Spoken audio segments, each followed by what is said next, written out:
इस वीडियो को लाइक करें, हमारे चैनल को सब्सक्राइब कर बेल आइकन जरूर प्रेस करें हमारी न्यू वीडियो। तो इस कहानी की शुरुआत होती है सोफिया नाम की लड़की को दिखाने से, जो दरअसल एक सार्क रिसर्चर थी। वो अपने साथियों के पास पेरिस ओस में आई हुई थी, सार्क को ट्रैक करने, जिसका नाम ललित था। सोफिया और उसकी टीम पिछली काफी टाइम से ललित को ट्रैक कर रही थी और आज भी इनकी यही सोच थी कि ललित कब इनके रडार में वापस आएगी और ये लोग उसका सैंपल लेकर उस पर रिसर्च करेंगे। और फिर अचानक इन्हें रडार में ऐसे सिग्नल मिलने लगते हैं जैसे वो सार्क ललित इनके एरिया में आ रही हो। इसलिए टीम के 4 लोग, जिसमें सोफिया का हस्बैंड भी शामिल था, वो समुद्र में कूद पड़े और ललित को ढूंढने लगते हैं। जहां तभी इन्हें एक वेल का बेबी दिखाई देता है, जो हालांकि था तो बच्चा ही, लेकिन उसका साइज बहुत बड़ा था। और डरा देने वाली बात यह थी, वो बेबी वेल मरा हुआ था, जिसका जिस्म का आधा हिस्सा गायब था। अब ये लोग सोच रहे थे कि इस वेल का कातिल कौन हो सकता है कि तभी इनके सामने वेल का खूनी भी आ जाता है। जी हाँ, वो और कोई नहीं ललित ही थी, जो अब इनके सामने आ चुकी थी, जिसे देखकर ये लोग काफी घबरा जाते हैं, क्योंकि आज से 2 महीने पहले इन्होंने ललित का एग्जामिन किया था। तब वो बस 2.5 मीटर की ही थी और अब लगभग वो 7 मीटर की हो गई थी, यानी सिर्फ 2 महीने में वो 3 गुना बढ़ गई थी। अब बात सच में काफी चौंका देने वाली थी। अब यह समझदारी तो यह थी कि इन लोगों को अपनी जान बचाकर चले जाना चाहिए था, लेकिन यहाँ सबसे बड़ी गलती सोफिया का हस्बैंड कर देता है। अपनी मौत को सामने देखने के बावजूद भी उसे सैंपल लेने की पड़ी हुई थी, इसलिए वो सार्क की बॉडी के सैंपल लेने के चक्कर में ललित को स्टैम्प कर देता है। और बस फिर क्या था, वही हुआ जिसका डर था। ललित कंट्रोल से बाहर होकर टीम के 4 लोगों पर हमला कर देती है और उन्हें बुरी तरह काट कर टुकड़े टुकड़े कर देती है, जबकि सोफिया और उसकी एक साथी कश्ती में बैठे नज़ारा दूर से देख पा रहे थे। हालांकि वो भी काफी डर गए थे। जब कुछ हलचल होता है तो सोफिया भी ओशन में कूद जाती है, इस उम्मीद के साथ कि शायद कोई जिंदा बचा होगा, लेकिन वहाँ पर तो बस टीम के लोगों के कटे फटे जिस्म के टुकड़े थे, जिन्हें बुरी तरह ललित ने मार दिया था। हर तरफ खून ही खून फैला हुआ था। और अब तभी ललित सोफिया के सामने भी आ जाती है, किसी मंजर से कम नहीं लग रही थी। वो अब सोफिया पर भी हमला करके घसीटकर उसे अपने साथ ओशन में ले जा रही थी, पर किसी तरह सोफिया अपनी जान बचा लेती है। और यहाँ से सीन चेंज होकर आता है सीधा 3 साल के बाद। सोफिया ने अब सार्क पर रिसर्च करना बंद कर दी थी और अब वो एक एक्वेरियम गाइड का काम किया करती थी, जहाँ आने वाले बच्चों को वो मछलियों के बारे में बताया करती थी, जिसमें बच्चे काफ़ी इंजॉय करते थे। अब यहीं पर हम एक लड़की मीका को देखते हैं, जो एक मरीन एक्टिविस्ट थी। समुद्र के बारे में रिसर्च और जानकारी रखने और देने वालों की एक कंपनी को चला रही थी, जिसका नाम सेवियर्स ऑफ सी था, जिसका काम ही मरीन लाइफ को बचाना था, यानी समुद्र में रहने वाले हर क्रिएचर की हिफाजत करना उनकी जिम्मेदारी थी।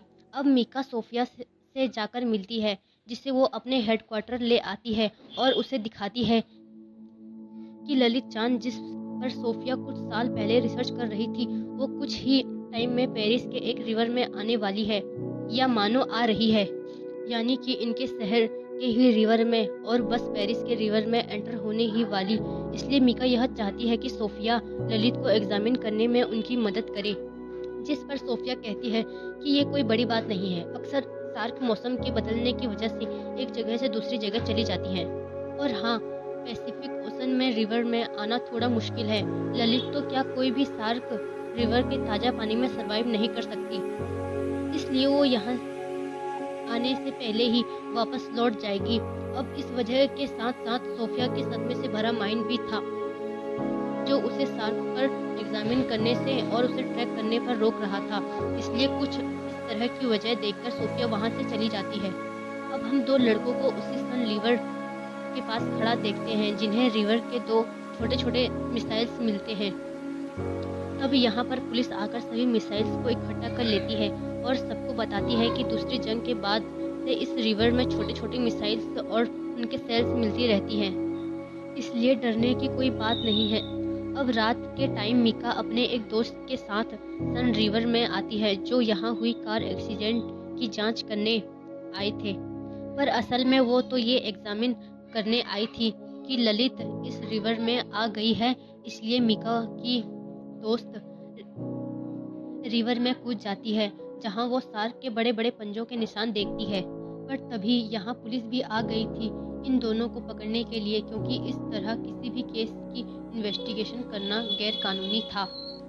इसलिए पुलिस मीका को पकड़ लेती है, जबकि उसकी दोस्त किसी तरह वहां से भाग निकलती है। अब हम सोफिया को देखते हैं, जो अब ललित को ट्रैक कर पा रही थी और उसे पता चलता है कि ललित सन रिवर में आ चुकी है। अगली सुबह पुलिस उस आदमी को लाश रिवर से निकालती है, जिसकी कल रात कार एक्सीडेंट में मौत हो गई थी। अब लाश की हालत देखकर सब लोग काफी डर जाते हैं, क्योंकि उसकी लाश का आधा हिस्सा गायब था। उसे देखने से साफ लग रहा था जैसे किसी बड़े जानवर ने उसकी लाश को खाया है। अब यहाँ रिवर के पास ऑफिसर्स के साथ सोफिया और मीका भी थे, और साफ लफ्जों में उसे बता देती है यह काम किसी और का नहीं बल्कि ललित का ही है, और अब हमें शार्क को रोकना होगा अगर हम चाहते हैं कि लोग इस तरह शार्क के हाथों ना मरे। पर यहाँ मीका इस बात को गलत अंदाज में कुछ यूँ समझ लेती है कि अगर हम चाहते हैं कि शार्क लोगों को ना मारे तो हमें शार्क को मारना होगा। कि सब सोफिया के साथ मिलकर शार्क को मार देंगे तो बस, इसलिए वो शार्क को बचाने के काम पर लग जाती है, क्योंकि जाहिर है वो मरीन सेवियर है, समुद्री क्रिएचर को बचाने वाली, तो इसलिए वो ऐसा कर रही है। पर सोचने वाली बात तो ये गलत ही है कि एक शार्क लोगों को मार रही है, लेकिन वो उसे बचाना चाहती है। अब अगले दिन ऑफिसर्स और सोफिया सन रिवर में आ जाते हैं। उनका प्लान था कि वो रिवर में जाकर सीधा शार्क को पकड़ लेंगे। तब सोफिया शार्क को ट्रैक करने में उनकी मदद करती थी। सब कुछ ठीक चल रहा था, वो लोग शार्क को देखने ही वाले थे, लेकिन मीका यहाँ पर बहुत बड़ी गड़बड़ कर देती है। वो अपने हैकर दोस्त की मदद से सोफिया के ट्रैकर के सिग्नल को खराब कर देती है, जिससे कि अब लोग शार्क को ट्रैक नहीं कर पाते, और इससे जाहिर है उन ऑफिसर्स के लिए बहुत बड़ा खतरा आ गया था जो रिवर में गए थे। पर ललित उस तरफ नहीं जाती और अपना रुख बदल लेती है, जिससे ऑफिसर्स को अपनी जान बचाने का मौका मिल जाता है और वो सही सलामत बाहर आ जाते हैं। पर ये काफ़ी सीरियस कंडीशन बन जाती है कि शहर के बीचों बीच सन रिवर में मिनिस्टर साल घूम रही है, इसलिए ऑफिसर्स ये बात जानकर मेयर को बता देते थे। तब मेयर परेशान होते हुए कहती है कि कैसे भी उस शार्क को रोकना होगा, क्योंकि कुछ दिन बाद उस सन रिवर में बहुत बड़ा इवेंट होने वाला है, जिसे वो किसी भी सूरत में कैंसिल नहीं कर सकती। इसलिए ऑफिसर्स ललित को रोकने के बारे में सोचने लगते हैं, जबकि मीका एक वीडियो बनाने लगती है और इसे खुफिया तौर पर कई सारे मरीन एक्टिविस्ट के पास भेज देती है। ललित शार्क के बारे में बताते हुए कहती है कि गवर्नमेंट उसे और उसके जैसे भी शार्क को मारना चाहती है, इसलिए हमें आगे आना होगा और इन्हें बचाना होगा। बेशक ये शार्क हम लोगों को खा जाए, क्यों ना हम वहाँ जाएं। फिर वो कहती है कि इसके लिए आज रात हमें पेरिस के कैटाकॉम में आना होगा। कैटाकॉम दरअसल पेरिस के नीचे बनाई गई एक टनल सुरंग है जो पूरे पेरिस के नीचे फैली हुई है। अब मीका अपना पूरा प्लान अपने साथियों को बता देती है, लेकिन उससे पहले ही उसकी एक दोस्त पुलिस के पास पहुंच गई। उन्हें इस खुफिया प्लान के बारे में सब कुछ बता देती है, जहां उन लोगों को पता चला कि इस टाइम शार्क पेरिस के कैटाकॉम में ही है। फिर जैसे ही रात हुई, मीका उन मरीन एक्टिविस्ट के साथ कैटाकॉम आ जाती है, जहां सोफिया और ऑफिसर्स भी आ गए थे, क्योंकि उन्हें भी मीका के प्लान के बारे में पता चल गया था। यहाँ ऑफिसर्स और एक्टिविस्ट के बीच बहस होने लगी, जहाँ वो तभी फटक से मीका रिवर में कूद जाती है, क्योंकि वो ये दिखाना चाहती थी कि शार्क इंसानों के लिए खतरा नहीं है। और फिर तभी वहाँ एक शार्क आ जाती है, जो ललित तो नहीं थी, जिसके साथ वहाँ और भी कई सारे शार्क आ जाती हैं। और फिर क्या था, शार्क ये साबित करती हैं कि सच में शार्क इंसानों के लिए बहुत खतरनाक है और इंसानों को नहीं छोड़ती। वो मीका पर बुरी तरह हमला कर देती है और उसे बुरी मौत देती है, यानी उसके जिस्म के टुकड़े टुकड़े हो जाते हैं, जो देखकर सारे मरीन एक्टिविस्ट घबराते हुए इधर उधर भागने लगते हैं। और उसका जो फिजूल सा प्लान था मरीन लाइफ को बचाने का, वो पूरी तरह तबाह हो गया, क्योंकि उन्हें एहसास हो गया था हर चीज़, भले ही वो कोई जानवर ही क्यों ना हो, बचाने वाली नहीं होती। कुछ अपनी जान के दुश्मन भी होते हैं जिन्हें रोकना और मारना भी पड़ता है। इसी बीच बहुत सारे एक्टिविस्ट रिवर में गिर पड़ते हैं और शार्क का खाना बन जाते हैं। हर तरफ शार्क रिवर में इंसानों के टुकड़े टुकड़े नजर आ रहे थे, खून खून फैला हुआ था। पर जैसे तैसे इस सूरत हाल को काबू कर लिया गया। बचे हुए लोगों को वहां से सही सलामत बचा लिया जाता है। जिस दौरान एक शार्क को भी मार दिया गया था, जिसे अब सोफिया चेक करने लगती है। उसे पता चलता है कि यह शार्क एक फीमेल है जो तकरीबन 2 माह की है, प्रेग्नेंट भी है। और हैरानी वाली बात है कि इसके पेट में ढेरों शार्क के बच्चे हैं। पता चलता है कि शार्क एक ऐसी प्रोसेस से बच्चे पैदा कर रही है जिसमें वो एक टाइम में बहुत ज़्यादा पैदा करने के काबिल होती है, वो भी बहुत ही छोटी उम्र में, जो चीज़ बहुत ही खतरनाक है, क्योंकि ऐसे इनकी तादाद बहुत कम ही टाइम में बहुत बढ़ जाती है। और ये ताज़ा पानी में सरवाइव कर सकते हैं, जो चीज़ इन्हें इनकी माँ ललित से मिली, जिसने क्लाइमेट के मुश्किलात को झेलते हुए फ्रेश पानी में जीना सीख लिया था। ये लोग अंदाज़ा लगा रहे हैं कि ये शार्क हज़ारों की तादाद में हो सकते हैं, जो सारे कैटाकोम में रह रहे होंगे। इसलिए वो फैसला करते हैं कि हम कैटाकोम में धमाके करेंगे, जिससे सभी शार्क वहीं मारे जाएंगे। और अगले दिन वो स्विमिंग इवेंट आ जाता है, जहां एक टाइम में बहुत सारे लोग रिवर में स्विमिंग करेंगे। क्योंकि यह बात लोगों को नहीं बताई गई थी, मेयर को शार्क के आने का खतरा था, लेकिन वो इवेंट का अपने फायदे के लिए कैंसिल नहीं करती, बल्कि ऑफिसर्स और ट्रेन मरीन को रिवर में उतार दिया। वो निगरानी करने लगते हैं, जहां रिवर के एक साइड पर काफ़ी बड़ा जाल बांध दिया जाता है, ताकि अगर कोई शार्क इस तरफ आए तो उसमें फंस जाए।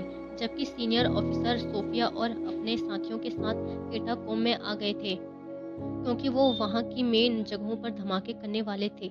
जब अपनी अपनी जगहों पर पहुँच गए, सीनियर ऑफिसर और सोफिया एक साथ थे। वहाँ अंधेरा था। जैसे ही सीनियर ऑफिसर ने फ्लैशलाइट ऑन की, हम बहुत ही डरावनी सीन देखते हैं। ऑफिसर के चारों तरफ हजारों की तादाद में छोटे छोटे शार्क के बच्चे घूम रहे थे, जिससे वो काफ़ी घबरा जाते हैं, क्योंकि हालांकि ये बच्चे थे, लेकिन इतने बड़े और ताकतवर थे कि किसी के भी टुकड़े टुकड़े कर सकते थे। क्योंकि छोटे होने के बावजूद इनका साइज काफ़ी बड़ा था। सभी बॉम्ब्स को अपनी अपनी जगह पर फिक्स कर दिया गया था, लेकिन बॉम्ब्स के फटने से पहले एक शार्क सीनियर ऑफिसर पर हमला कर देती है, पर वो किसी तरह बॉम्ब्स को ब्लास्ट कर देते हैं, जिससे हालांकि वो खुद तो जख्मी हो गए थे, लेकिन शार्क के कुछ बच्चे मर जाते हैं और सीनियर ऑफिसर्स को ऊपर खींच लिया जाता है। अब जब सोफिया वापस नीचे रिवर में जाती है, तो उसके सामने से ललित गुजर रही थी, जो अपने बच्चों की लाशों के टुकड़े देखकर काफ़ी दुखी हो गई थी और गुस्से में भरी हुई थी। वो जाल को तोड़ देती है और उस जगह आ जाती है जहां स्विमिंग रेस शुरू हो गई थी। अब ललित यहां आकर एक आदमी के एक ही झटके में 2 टुकड़े कर देती है, जिससे हर तरफ अफरा तफरी मची है। और तभी यहाँ पर बहुत सारे शार्क भी आ जाते हैं, जो जाहिर है ललित के कहने पर ही आए थे। ये शार्क कैटाकोम में भी नहीं रह रहे थे, इसलिए धमाके से नहीं मरे, और उनकी तादाद बहुत ज़्यादा थी। ये शार्क रिवर में तैर रहे लोगों पर बुरी तरह हमला कर देते हैं। एक ही पल में रिवर खून से लाल हो गया। हर तरफ उनकी लाशों के टुकड़े बिखरे गए थे।